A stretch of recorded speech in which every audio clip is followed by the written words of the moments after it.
There was a time when the biggest rivalry in your life didn't involve phones, consoles, or social media. It fit in the palm of your hand, a tiny metal car, cold to the touch, but heavy enough to feel real. Some kids swore by Matchbox, others lived for Hot Wheels. Same size, same scale, two very different philosophies. Welcome to INFOMUNDO, where we break down fascinating, worldwide famous topics and bring them to your screens. And today, we're settling one of the longest-running toy debates in history: Matchbox versus Hot Wheels. And most importantly, how did these tiny cars become two of the most influential toys ever created? Because this isn't just about toys, it's about design, engineering, childhood psychology, and a rivalry that has lasted over 70 years. The story of Matchbox begins in 1953 in post-war Britain. Materials were scarce, money was tight, and toys were simple. At a small company called Lesney Products, an engineer named Jack Odell built a tiny steamroller for his daughter. There was only one problem. Her school only allowed toys small enough to fit inside a matchbox. So Odell cast it in metal, gave it real proportions, and packaged it in a matchbox-sized box. That single decision created a revolution. The toy was packaged inside an actual matchbox-sized box. And just like that, Matchbox cars were born. By 1954, Matchbox launched the famous 1-75 series, representing real vehicles from everyday life: dump trucks, fire engines, road rollers, SUVs, and utility vehicles. Although today Matchbox cars are packaged in clear packaging similar to Hot Wheels, the older packaging did inspire the creation of pocket-sized toys. These cars weren't fantasy toys. They were miniature versions of the real world. Children weren't racing them, they were reenacting the real world. Hot Wheels arrived 15 years later in 1968, on the other side of the world. America was booming.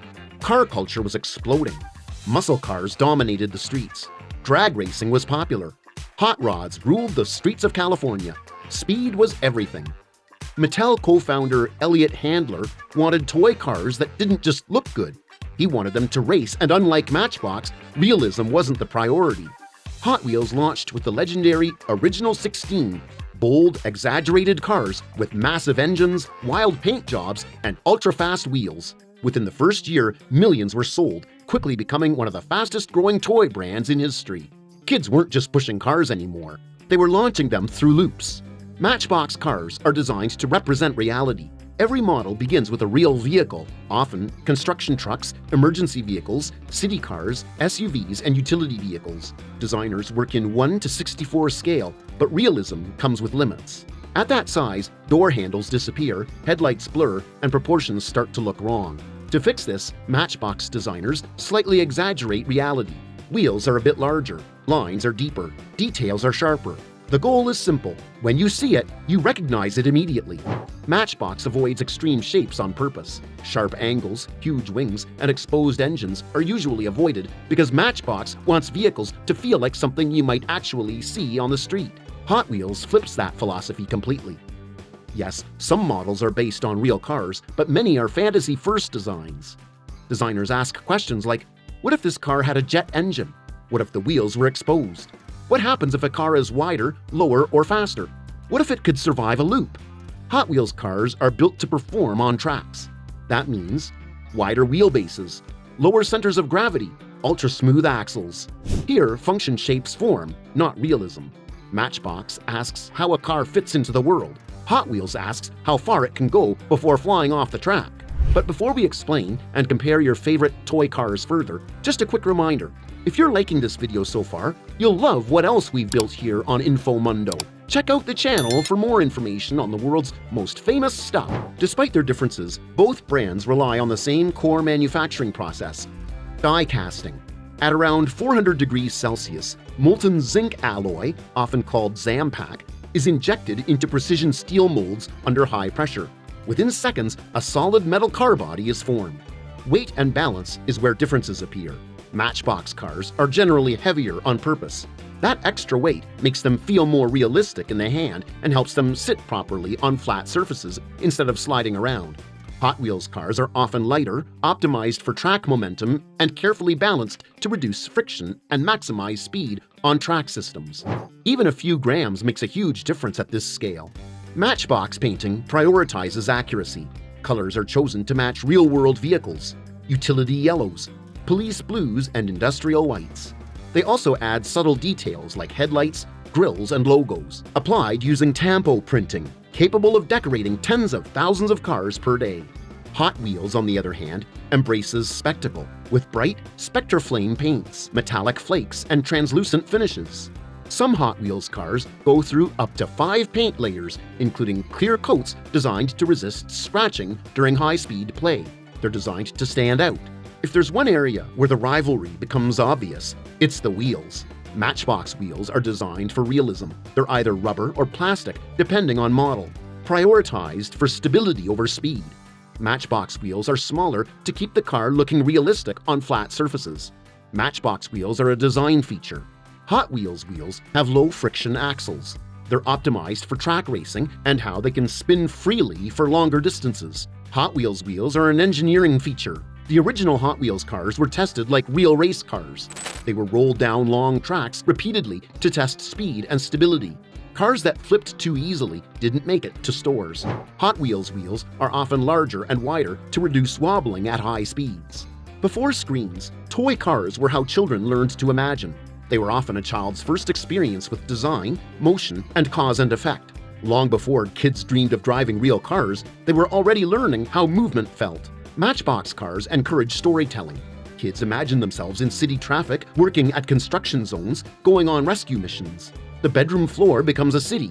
Carpets turn into a highway, and somehow every traffic jam is solved without anyone losing their temper. Matchbox cars reflect the real world children see every day. Through play, children learn how the world works. Hot Wheels offer something different. They represent freedom, speed, and possibility.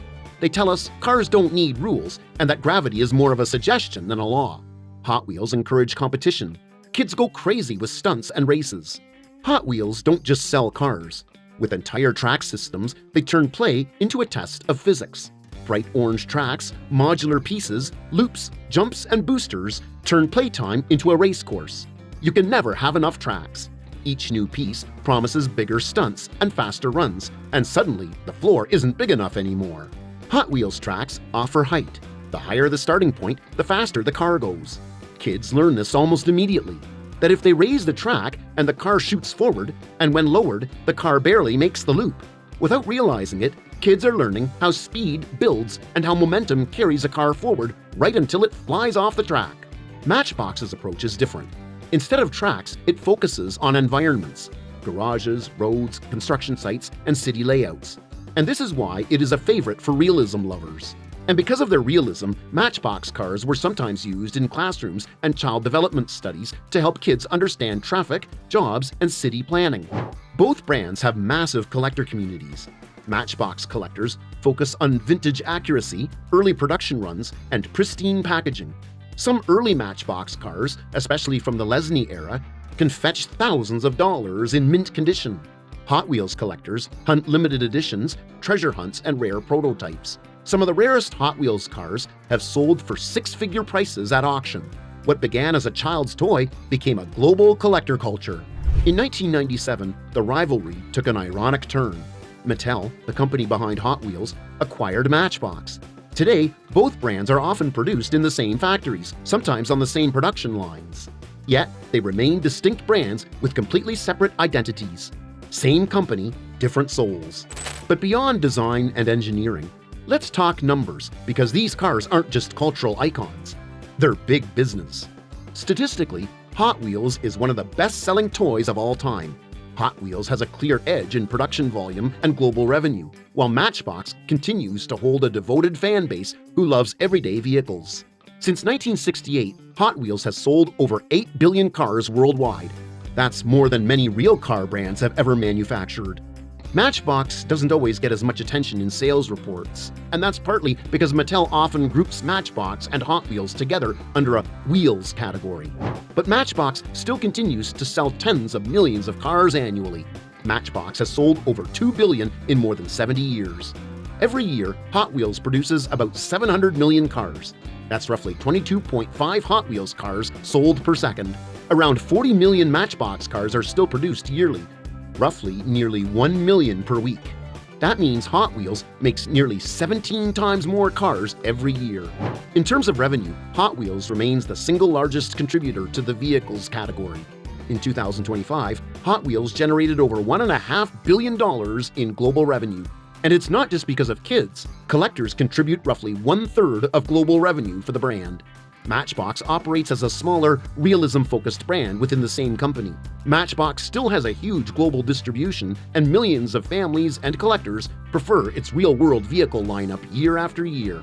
So, Matchbox or Hot Wheels? The answer depends on who you were as a child.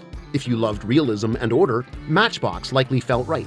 If you loved speed and spectacle, Hot Wheels was irresistible. And for many, the real magic was having both. And this was Matchbox versus Hot Wheels. Don't forget to like, share, and subscribe to INFOMUNDO, and if you are interested in finding out what the top 10 Pokemon cards are, then you must check out the video on our channel. And let us know in the comments what stuff we should dive into next.